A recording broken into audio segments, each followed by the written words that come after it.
Red breaking చూస్తున్నాం. జూబ్లీహిల్స్ పిఎస్లో మాజీ IPS Prabhakar Rao విచారణ కొనసాగుతుంది. కొడుకు న్యాయవాదితో కలిసి పిఎస్కు ప్రభాకర్ రావు వచ్చారు. ఫోన్ ట్యాపింగ్ కేసులో A1గా ఉన్నారు. హార్డ్ డిస్క్ల ధ్వంసంపై ప్రభాకర్ రావు నుంచి వివరాలు సేకరిస్తున్నారు అధికారులు. ఎస్ఐబి చీఫ్గా ఉన్న సమయంలో రాజకీయ నేతల ఫోన్లు ట్యాపింగ్ చేసినట్లు ఆరోపణలు వచ్చాయి. ఇక 2024 మార్చి 10వ తేదీన పంజాగుట్ పిఎస్లో కేసు నమోదు చేశారు. నిన్న హైదరాబాద్ చేరుకున్న ప్రభాకర్ రావు నేడు హైదరాబాద్కు హాజరయ్యారు. విచారణకు హాజరైన నేపథ్యంలో సుప్రీంకోర్టు జోక్యంతో 15 నెలల తరువాత దేశానికి ప్రభాకర్ రావు వచ్చారు.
రైట్, జూబ్లీహిల్స్ పిఎస్లో మాజీ ఐపీఎస్ ప్రభాకర్ రావు విచారణ కొనసాగుతుంది. కొడుకు న్యాయవాదితో కలిసి పిఎస్కు ప్రభాకర్ రావు వచ్చారు. ఫోన్ ట్యాపింగ్ కేసులో A1గా ఉన్నారు.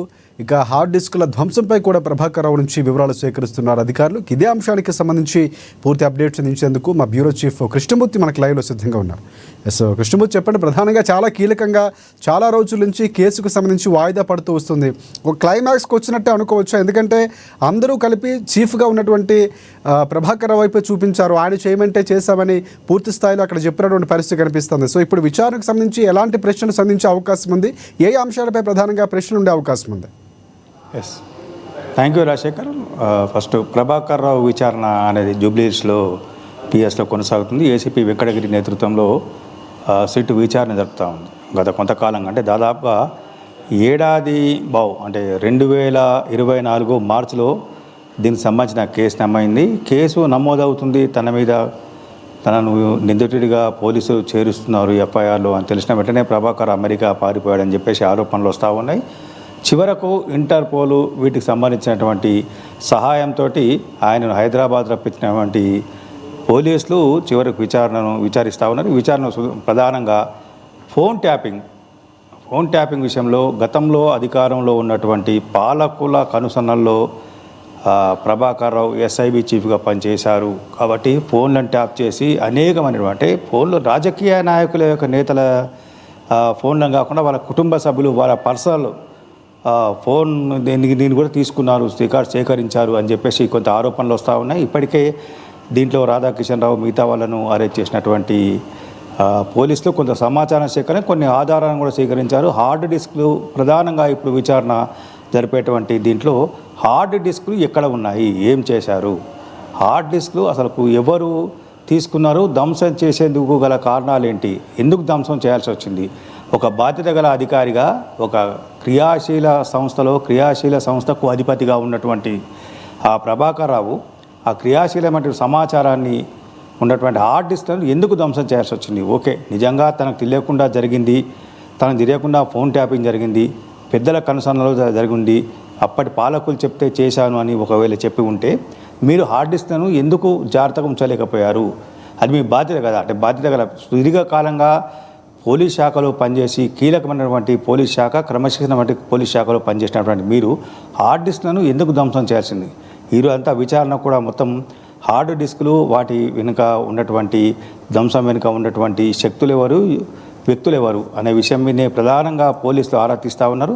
దీనికి సంబంధించిన విషయంలో గతంలో రాధాకిషన్ రావు మిగతా వాళ్ళు ఎవరైతే డీసీపీలు, అడిషనల్ డీసీపీలుగా ఉన్నారో వాళ్ళు ఇచ్చినటువంటి వాళ్ళ కన్ఫెషన్ రిపోర్ట్లో ఉన్నటువంటి అంశాల ఆధారంగా ఇప్పుడు దర్యాప్తు చేస్తూ ఉన్నారు. విచారణ జరుగుతూ ఉన్నది. ఈ విచారణలో ఏం చెప్తారు ఏందనేది ఇప్పటికే ప్రభాకర్ రావు పూర్తి స్థాయిలో దీని మీద తనకు పూర్తి స్థాయిలో అవగాహన కలిగి ఉంటుంది. ఎందుకంటే గత కొంతకాలంగా ఏడాది కాలంగా కేసు దర్యాప్తు పురోగతి పోలీసులు దర్యాప్తులు నిందితులుగా ఉన్నటువంటి వాళ్ళను ప్రశ్నిస్తున్నటువంటి వ్యవహారము, వాళ్ళ ప్రశ్నల వెనుక ఉన్నటువంటి గతంలో ఆయన కూడా దర్యాప్తు అధికారిగా పనిచేస్తారు. అనేకమైనటువంటి కీలక అంశాల విషయంలో ఆయన దర్యాప్తు చేసి ఉంటారు. కాబట్టి ఆ దర్యాప్తు ఏ రకంగా సాగుతుంది, ఏ రకంగా ఉండబోతుందని కొంత ఆయనకు పూర్తి స్థాయిలో అవగాహన ఉన్న నేపథ్యంలో ప్రభాకర్ రావు ఏం చెప్తారు, ఏం చెప్తే దీని వెనకాల ఎవరు ఉన్నారు అన్న విషయం బయటకు వస్తుందో రాదా, వస్తే ఆ తర్వాత జరిగే పరిణామాలు ఎలా ఉండబోతాయి అనేది కొంత ఆసక్తికరంగా మారింది. ప్రభాకర్ రావు ఇచ్చేటువంటి స్టేట్మెంట్, ఒకవేళ ప్రభాకర్ రావు నాకు అంటే ఇప్పుడు తాజాగా వస్తున్నటువంటి సమాచారం ఏంటంటే నాకు తెలియదు, గుర్తులేదు, మర్చిపోయాను అని కొన్ని చెప్తున్నారని. ఒకవేళ మర్చిపోయి ఉంటే పోలీసులు ఇప్పటికే కొంతమందిని విచారించారు. దాదాపుగా 35 మంది అని విచారించారు. దాంట్లో కొంతమంది పోలీస్ డిపార్ట్మెంట్కి చెందిన వాళ్ళు ఉన్నారు, కొంతమంది ప్రైవేట్ వ్యక్తులు కూడా ఉన్నారు, ఒక టీవీ ఛానల్ యాజమాని కూడా ఉన్నారు అని చెప్పేసి వస్తుంటే వాళ్ళందరినీ విచారించిన సందర్భంగా వాళ్ళ నుంచి సేకరించినటువంటి సమాచారము, వాళ్ళ నుంచి తీసుకున్నటువంటి స్టేట్మెంట్, వీటన్నిటిని కూడా ప్రభాకర్ రావు ముందు ఉంచి దీనికి మీ సమాధానం ఏంటి అని అడిగేటువంటి అవకాశం ఉంది. విచారణ అయితే ఇంకా కొనసాగుతున్నది. ఈరోజు రేపు కూడా విచారణ కొనసాగే అవకాశం అని అంటూ ఉన్నారు. అంటే ప్రభాకర్ రావు విషయంలో పోలీసులు కొంత కఠినంగా వ్యవహరించడం సుప్రీంకోర్టు కొంత ఆదేశాలు ఇచ్చిన నేపథ్యంలో పోలీసులు కూడా ఆయనను ఈ సాయంత్రం వరకు విచారించి వదిలేసి మళ్ళీ రేపు ఒకసారి విచారణకు రమ్మని అడిగే అవకాశం ఉంది. ఈరోజు ప్రభాకర్ రావు ఇచ్చేటువంటి స్టేట్మెంట్లు, సమాధానాలు, వీటిని ఆధారంగా చేసుకొని పోలీసులు మరోసారి రేపు విచారించే అవకాశాలు కనిపిస్తూ ఉన్నాయి. రాజశేఖర్, రైట్. ఇంకొక అంశం ప్రధానంగా మీరు మాట్లాడుతున్నటువంటి అంశాల ప్రకారం చూసుకుంటే అంటే ఏదైతే గతంలో మాట్లాడిన కిషన్కి సంబంధించినటువంటి కిషన్ రావు లేకపోతే చాలామంది ఉన్నటువంటి పరిస్థితి, తిరుపతి అన్న దగ్గర నుంచి అందరూ కూడా ఎస్ఐబి చీఫ్గా ఉన్నటువంటి కీలకంగా ప్రభాకర్ వైపు చూపించారన్నటువంటి నేపథ్యం కనిపించింది. సో ఇక్కడ ఏమైనా అధికారులకు సంబంధించి గతంలో కూడా కేసీఆర్ చేయమంటానో లేకపోతే కేటీఆర్ చేయమంటానో అప్పుడున్న ప్రభుత్వ పెద్దలు చేయమంటానో చేసినట్టు కొన్ని వార్తలు వచ్చాయి. సో ఈరోజు ఏమైనా అలాంటి అంశాలు ఏమైనా ప్రభాకర్ రావు చెప్తే బీఆర్ఎస్ పార్టీకి ఒక రకంగా ఇటువైపు కాళేశ్వరం అంశం కొనసాగుతుంది, ఇది కూడా ఒక ఇబ్బందికర పరిస్థితులు ఏర్పడే అవకాశం ఉందంటారు. అంతే ప్రధానంగా వీడియో రికార్డింగ్ కూడా చేస్తున్నారు. సుప్రీంకోర్టు కొన్ని రూల్స్ ఇచ్చింది కాబట్టి దాని ప్రకారం అరెస్ట్ చేయకుండా పోలీసులు ఇక్కడ వీడియో రికార్డ్ చేసే అవకాశం ఏమైనా ఉందంటారు? ఖచ్చితంగా. అంటే దర్యాప్తు మొత్తాన్ని కూడా మొదటి నుంచి కూడా వీడియో రికార్డు జరుగుతూ ఉంది. ఇప్పుడు ప్రభాకర్ విషయంలో కాదు, గతంలో రాధాకిషన్ రావు, తిరుపతి అన్న వీళ్ళను విచారించినప్పుడు కూడా కొంత వీడియో రికార్డు జరిగింది. దీని విషయంలో హైకోర్టులో కూడా కొంత వేశారు. ఇంటర్పోల్ సంబంధించినటువంటి ప్రభాకర్ రావును అమెరికా నుంచి హైదరాబాద్ రప్పించేందుకు కావాల్సినటువంటి సమాచారం విషయంలో కూడా కొన్ని ఆధారాలను ఇంటర్పోల్ కూడా అధికారులు సమర్పించారు. అంటే ఇప్పుడు మీరు అన్నట్టుగా ఇక్కడ కర్త, కర్మ, క్రియ, ఈయననే ప్రభాకర్ రావు అని చెప్పేసి ఇప్పటి వరకు వచ్చినటువంటి రాధాకిషన్ రావు, మిగతా తిరుపతి అన్న వీళ్ళందరూ కూడా విచారించినప్పుడు చెప్పినటువంటి విషయం అంటే ఆయన పై అధికారి కాబట్టి వాళ్ళు చెప్పినట్టుగా మేము చేశాము, దీంట్లో జరిగింది వాస్తవము అని. ఈ రాధాకిషన్ రావు మరొక అడుగు ముందుకు వేసి ఎవరెవరు చేశారు, ఎందుకు చేయాల్సి వచ్చింది, మునుగోడు ఉప ఎన్నికల సందర్భంగా ఏం జరిగింది, ఎందుకు మునుగోడు ఉప ఎన్నికల సందర్భంగా పోలీసు వాహనాలను కొంత దుర్వినియోగం చేయాల్సి వచ్చింది, దానికి ఎవరి ఆదేశాల ప్రకారము మునుగోడు ఉప ఎన్నికల సందర్భంగా పోలీసు వాహనాలను వాడుకోవాల్సి వచ్చింది, ఇవన్నీ విషయాలు కూడా కొంత చెప్పారు. ఇవన్నిటి కూడా కర్త, కర్మ, క్రియ పూర్తి స్థాయిలో ప్రభాకర్ రావు అన్నట్టుగా దీంతో వెళ్తా ఉంది. దీని వెనకాల మీరు అన్నట్టుగా కేసీఆర్, కేటీఆర్, గత పాలకులు ఎవరున్నారు, గత పాలకులు అంటే అనేక సందర్భాల్లో కానీ మొదట్లో కేసు 2004లో కేసు నమోదు కాగానే ప్రభాకర్ అమెరికా నుంచి ఒక స్టేట్మెంట్ ఇచ్చారు. ఒక ఉన్నతాధికారిగా నేను పనిచేసినప్పుడు గతంలో ఎవరైతే పరిపాలిస్తున్నారో, రాష్ట్రాన్ని పాలిస్తున్నారో వాళ్ళ ఆదేశాల మేరకు ఒక ఉన్నతాధికారిగా గత పాలకుల యొక్క ఆదేశాలను మేము అనుసరించాల్సిన అవసరం ఉంటుంది. కాబట్టి వాళ్ళు చెప్పిన విధంగా నేను నిర్వహించాను, దీంట్లో నా తప్పేం లేదని చెప్పేసి గతంలో హైదరాబాద్ పోలీసులకు, సిబికి కూడా ఆయన మెసేజ్ పంపాడు, మెయిల్ కూడా పంపించారు.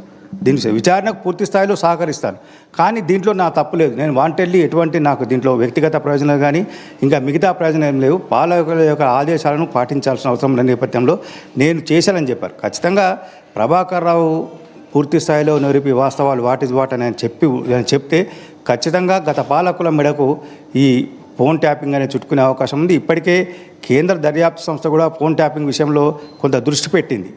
అంటే నిబంధనల మేరకు కేంద్ర ప్రభుత్వం అనుమతి లేకుండా రాష్ట్రాలకు కూడా ఫోన్ ట్యాపింగ్ చేసే అధికారం లేదు.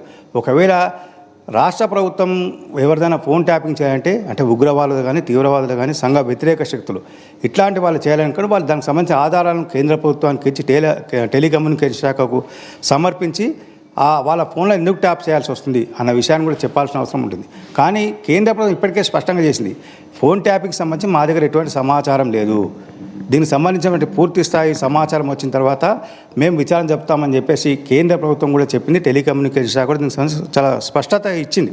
ఇచ్చిన నేపథ్యంలో ఇప్పుడు ప్రభాకర్ రావును విచారించిన సందర్భంలో పోలీసులు ఈ విషయం కూడా ప్రశ్నించేందుకు అవకాశం ఉన్నాయి. మీరు అనుకున్న విధంగా ఫోన్ ట్యాపింగ్ చేస్తే ముందు కేంద్ర ప్రభుత్వం అనుమతి తీసుకున్నారా? మీరు పోలీసు ఉన్నతాధికారిగా ఉన్నారు కాబట్టి మీకు నియమ నిబంధనలు పూర్తి స్థాయిలో తెలిసినప్పుడు దీనికి సంబంధించిన విషయాలు మీరు తీసుకునే అవకాశం ఉందా అనే విషయాన్ని కూడా వాళ్ళు కొంత ప్రశ్నించే అవకాశం. దీనికి సంబంధించి ప్రభాకర్ ఏం సమాధానం చెప్తారు, ఏమి సమాధానం రావచ్చు అనే విషయాన్ని పరిశీలించిన తర్వాత అవసరమైతే ఫర్దర్గా మరోసారి గతంలో పనిచేసిన హోంమంత్రిగా, గతంలో పనిచేసినటువంటి ప్రభుత్వంలో క్రియాశీలకంగా వివరించినటువంటి వాళ్ళక, దీని వెనకాల కొంతమంది ఎమ్మెల్సీలు ఉన్నారు, ఎమ్మెల్యేలు ఉన్నారు, మంత్రులు ఉన్నారని చెప్పేసి గతంలో అనేక సందర్భాలను కొంత స్పెక్యులేషన్సా వాస్తవాలా వచ్చిన విషయాలు అనే విషయాన్ని కూడా ప్రభుత్వం కొంత ధృవీకరించుకొని దర్యాప్తు సంస్థ అవసరమైతే మరికొంతమందికి నోటీసులు కూడా జారీ చేసే అవకాశం ఉంది. Rajasekhar, thanks for updates Krishnamurthy.